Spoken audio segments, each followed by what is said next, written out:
KBC में करोड़पति पति। सूरज के जीवन का एक ही फंडा था कि मेहनत तो गधा भी करता है, घर बैठे जो कमाए समझदार वही होता है।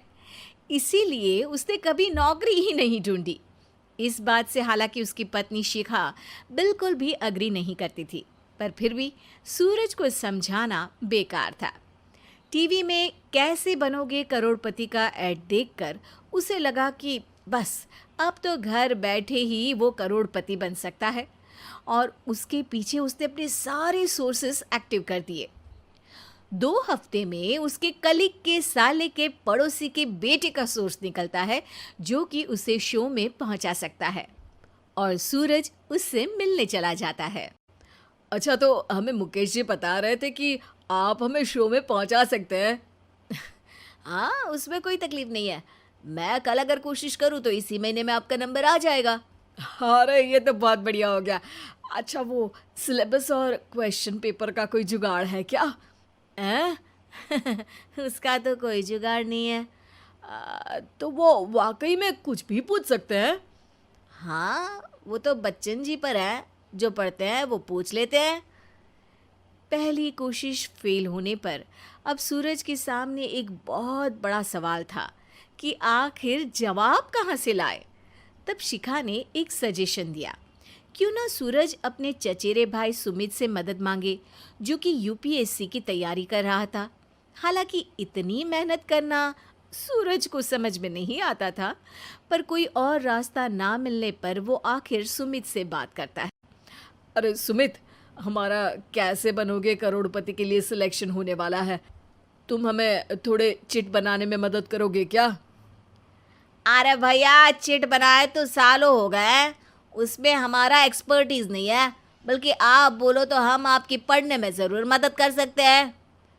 हट, कैसी अनाप शराब बातें कर रहा है तू। सूरज ने सुमित को मना तो कर दिया था, पर तैयारी करने के सिवाय कोई चारा उसे दिख भी नहीं रहा था। खासकर जब 12 के पेपर लीक करने के एक्सपर्ट शुक्ला जो भी हाथ जोड़ लेते हैं। आखिर सूरज को सुमित के पास जाना ही पड़ा, और उसने सुमित और शिखा से वादा किया कि वो बहुत मेहनत करेगा। 1 महीने की तैयारी के बाद फाइनल हुआ कि शो से 1 हफ्ते पहले एक ट्रायल खेला जाएगा, जहां पर सारे रिश्तेदार ऑडियंस की जगह पर होंगे और शिखा सवाल पूछेगी। दूर दराज से भी रिश्तेदार आकर हाजिर हो गए देखने कि आखिर कैसे बनेगा सुमित करोड़पति। सब कुछ सेट था, और इतने में सूरज आकर अपना स्पीच देता है। ये 1 महीना मेरे लिए आसान नहीं था, पर अपने भाई सुमित और अपनी पत्नी शिखा की मदद से मैं इतनी दूर पहुंच पाया हूँ। मेरे मम्मी पापा के आशीर्वाद ने भी बहुत साथ दिया है मेरा। मैं उम्मीद करता हूँ कि आज के शो में आप लोगों को बहुत मज़ा आएगा। साक्षी पहला सवाल पूछती है और पूरे कमरे में सन्नाटा छा जाता है। इंडिया में कितने स्टेट्स हैं? 3, सॉलिड, लिक्विड और गैस। अरे रुकिए, तो ऑप्शंस तो देने दीजिए। इतने में 5वीं कक्षा का चिंटू बोल उठता है।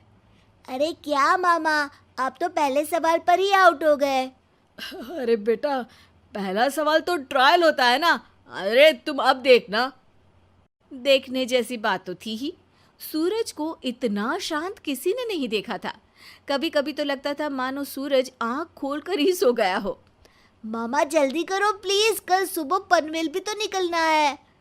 अरे हट, कंसंट्रेट करने दे मुझे। 3 सवाल में 3 लाइफलाइन खत्म हो चुकी थी, और अब चौथे सवाल पर भी सूरज का मौन नहीं टूटा। पर सूरज अभी भी हार मानने को तैयार नहीं था। उधर हर कोई सूरज को छोड़ सुमित को देख रहे थे। आखिर सुमित ने ही तो पढ़ाया था सूरज को। गजब बेइज्जती है यार। अरे बेटा, तो बाप का, दादा का, भाई का, सबका नाम बुड़वाएगा। अरे 3 लाइफलाइन ले ली तो भी तेरा कुछ नहीं होना है।